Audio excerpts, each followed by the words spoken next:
నమస్తే, welcome to speed news.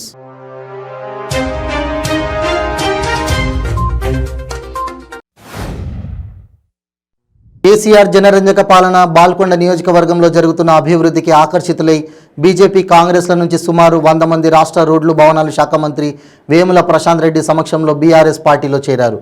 వారికి మంత్రి గులాబీ కండువా కప్పి పార్టీలోకి సాదరంగా ఆహ్వానించారు. సరూర్ నగర్ కార్పొరేటర్ ఆకుల శ్రీవాణిపై 12 కేసులు నమోదయ్యాయి. దీంతో ఆమె మహేశ్వరం కోర్టుకు హాజరయ్యారు. ఈ సందర్భంగా మంత్రి సబితా ఇంద్రారెడ్డిపై ఆకుల శ్రీవాణి నిప్పులు చెరిగారు. ఒక మహిళ అయి ఉండి మహిళని కూడా చూడకుండా దౌర్జన్యంగా, అక్రమంగా క్రిమినల్ కేసులు పెట్టడం దుర్మార్గమని అన్నారు.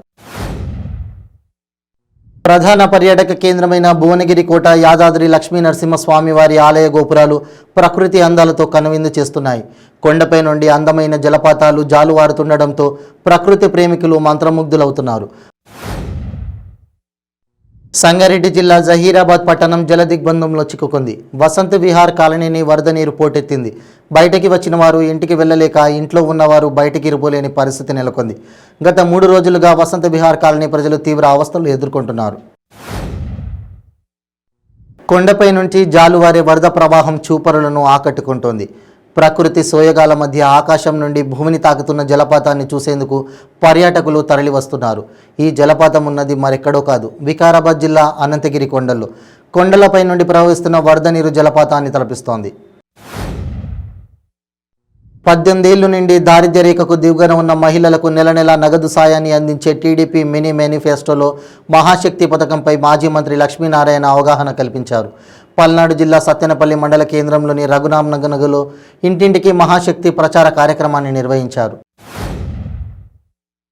కర్నూలు జిల్లాలో దారుణం జరిగింది. భార్య నాలుకను కొరికేసింది. 2 ప్రేమ పెళ్లి చేసుకున్నారు. 2 సంతానం ఉంది. భర్త ఓ షాపులో పనిచేస్తున్నాడు. ఇంతలో భార్య, భర్త నాలుకను దారుణంగా కొరికేసింది. బాధితుడు ఆసుపత్రిలో చికిత్స పొందుతున్నాడు. భార్య కోపంతో ఇలా చేసిందని భర్త అంటుంటే, బలవంతంగా ముద్దు పెట్టుకోబోతే ఇలా జరిగిందని భార్య అంటోంది. వైఎస్ఆర్ కాంగ్రెస్ పార్టీ అధ్యక్షుడు, ఆంధ్రప్రదేశ్ రాష్ట్ర ముఖ్యమంత్రి వైఎస్ జగన్మోహన్ రెడ్డిపై టీడీపీ సీనియర్ నేత, ఏపీ మాజీ మంత్రి సోమిరెడ్డి చంద్రమోహన్ రెడ్డి విమర్శలు గుప్పించారు. జగన్ ఓ ఆర్థిక నేరస్తుడు, అరాచకవాది, నియంత అని సోమిరెడ్డి ఆరోపించారు. జగన్ రెడ్డితో ఎవరైనా పొత్తు పెట్టుకుంటారా అని ప్రశ్నించారు. ప్రకాశం జిల్లాలో గిరిజన యువకుడైన నవీన్పై ప్రత్యర్థులు విచక్షణారహితంగా దాడి చేయడమే కాకుండా నోట్లో మూత్రం పోసిన అమానవీయ ఘటనపై సమాజం మొత్తం స్పందించింది. హోంమంత్రి వనిత స్పందిస్తూ, ఒక యువకుడిని కొట్టి ఇబ్బంది పెట్టారని, తప్పు ఎవరు చేసినా వారిపై చర్యలు తీసుకుంటామని చెప్పారు. శ్రీకాకుళం జిల్లాలో మంత్రి అప్పలరాజు పర్యటించారు. ఈ సందర్భంగా ఆయన మాట్లాడుతూ, చంద్రబాబే పవన్ కళ్యాణ్తో వాలంటీర్లపై విమర్శలు చేయిస్తున్నారని మండిపడ్డారు. అచ్చెన్నాయుడు, రామ్మోహన్ నాయుడు శ్రీకాకుళం జిల్లా అభివృద్ధికి ఏం చేశారని ప్రశ్నించారు. చిత్తూరు జిల్లా కుప్పంలో స్థానిక సంస్థల ఎన్నికలలో సత్తా చాటామని, రాబోయే ఎమ్మెల్యే ఎన్నికలలో కుప్పం అభ్యర్థి భరత్ సునాయాసంగా గెలుస్తారని మంత్రి పెద్దిరెడ్డి ధీమా వ్యక్తం చేశారు. చంద్రబాబు తన అదృష్టాన్ని పరీక్షించుకోవాలంటే పోటీ చేయాలని అన్నారు. ఎగువన కురుస్తున్న భారీ వర్షాలకు ఏలూరు జిల్లా పోలవరం ప్రాజెక్టులోకి భారీగా వరద చేరింది. పోలవరం ప్రాజెక్టు ప్రాంతాన్ని గోదావరి వరద చుట్టుముట్టింది. దాంతో ప్రాజెక్టు పనులు పూర్తిగా నిలిచిపోయాయి. ప్రాజెక్టులోకి రాకపోకలు బంద్ అయ్యాయి. జలదిగ్బంలో పోలవరం ప్రాజెక్టు ఉంది. నెల్లూరు జిల్లా మనుబోలు మండలం మనుబోలు సచివాలయం పరిధిలో జరిగిన జగనన్న సురక్ష కార్యక్రమానికి రాష్ట్ర వ్యవసాయ శాఖ మంత్రి కాకాని గోవర్ధన్ రెడ్డి ముఖ్య అతిథిగా హాజరై, రాష్ట్రంలోని ప్రజలు జగన్ పరిపాలన పట్ల సంతోషంగా ఉన్నారని అన్నారు. 2024 ఎన్నికల్లో వైసీపీ గెలవడం తథ్యమని ఆయన చెప్పారు. గోదావరి వరద బాధితులకు తక్షణమే వరద సహాయక చర్యలు చేపట్టాలని సిపిఐ రాష్ట్ర కార్యదర్శి వి శ్రీనివాసరావు డిమాండ్ చేశారు. రాజమహేంద్రవరంలోని ప్రెస్ క్లబ్లో సిపిఎం పార్టీ ఆధ్వర్యంలో సమావేశం నిర్వహించారు. శ్రీకాకుళం జిల్లాలో చేపల వాన కురిసింది. వజ్రపు కొత్తూరు మండలం వజ్రపు కోనేరు గ్రామంలో చేపలు కురిశాయి. జిల్లా వ్యాప్తంగా గత 2 రోజులుగా వర్షాలు కురుస్తున్నాయి. ఈ క్రమంలో వర్షంతో పాటు చేపలు కింద పడ్డాయి. గ్రామంలో పలు చోట్ల చేపలు వర్షంతో పాటు ప్రత్యక్షమయ్యాయి.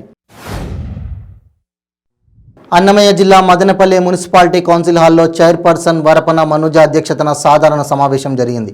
ఈ సమావేశంలో మున్సిపల్ కమిషనర్ ప్రమీల, వైస్ చైర్మన్లు జిమ్కా వెంకటాచలపతి, నూర్ హజం, అధికారులు, కౌన్సిల్ సభ్యులు పాల్గొన్నారు. జగన్మోహన్ రెడ్డి ముఖ్యమంత్రి అయిన తర్వాత విద్యా వ్యవస్థ నాశనమైపోయిందని తెలుగునాడు స్టూడెంట్ ఫెడరేషన్ జిల్లా అధ్యక్షుడు నిమ్మగడ్డ సత్యసాయి అన్నారు.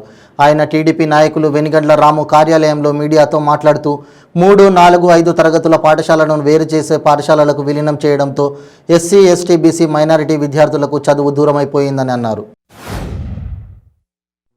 గతంలో ప్రజలకు ఏ అవసరం వచ్చినా ఆఫీసుల చుట్టూ తిరగాల్సిన పరిస్థితి ఉండేదని, ఇప్పుడు ఆ పరిస్థితిలో పూర్తిగా మార్పు వచ్చిందని ఎమ్మెల్యే కన్నబాబు అన్నారు. ఎవరు ఎక్కడికి వెళ్లాల్సిన అవసరం లేకుండానే మన అవసరాలను ప్రభుత్వమే గుర్తించి ఇంటి దగ్గరికే వచ్చి సేవలు అందించే పరిస్థితి వచ్చిందన్నారు.